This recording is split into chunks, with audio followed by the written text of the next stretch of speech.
وصفة الجاتوه شاتو في البيت. المكونات: كوب ونصف دقيق، كوب سكر، كوب زيت، كوب حليب، 4 بيضات، 2 ملعقة صغيرة بيكنج بودر، 1 ملعقة صغيرة فانيليا. للتزيين: صوص شوكولاتة، فواكه، جوز الهندي، كريمة خفق.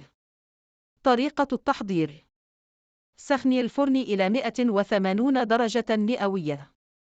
في وعاء كبير، اخفقي الدقيق والسكر والزيت والحليب والبيض والفانيليا حتى يصبح المزيج ناعماً.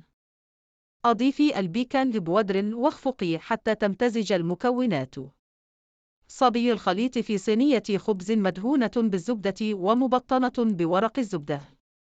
اخبزي الجاتوه لمدة من 30 إلى 35 دقيقة أو حتى ينضج.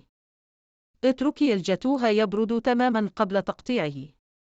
زيني الجاتوه بصوص الشوكولاتة والفواكه والجوز الهندي والكريمة الخفق حسب الرغبة.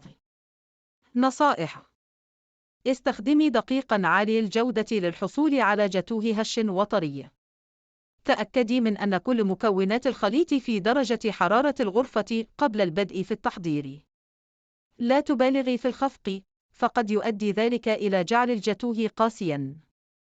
لا تخبزي الجاتوه أكثر من اللازم، فقد يؤدي ذلك إلى جفافه.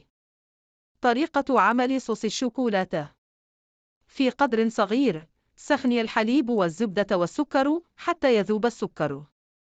أضيفي الكاكاو واخفقي حتى يذوب تماماً. اتركي صوص الشوكولاتة يبرد تماماً قبل استخدامها. طريقة عمل كريمة الخفق: في وعاء كبير، اخفقي الكريمة المخفوقة حتى تصبح سميكة. أضيفي السكر والفانيليا واخفقي حتى تمتزج المكونات. ملاحظات: يمكنك إضافة نكهات أخرى إلى الجاتوه، مثل الفانيليا أو البرتقال أو اللوز. يمكنك أيضاً تزيين الجاتوه بقطع من الشوكولاتة أو الفواكه المجففة. أتمنى أن تساعدك هذه الوصفة في إعداد جاتوه شاتو لذيذ في منزلك.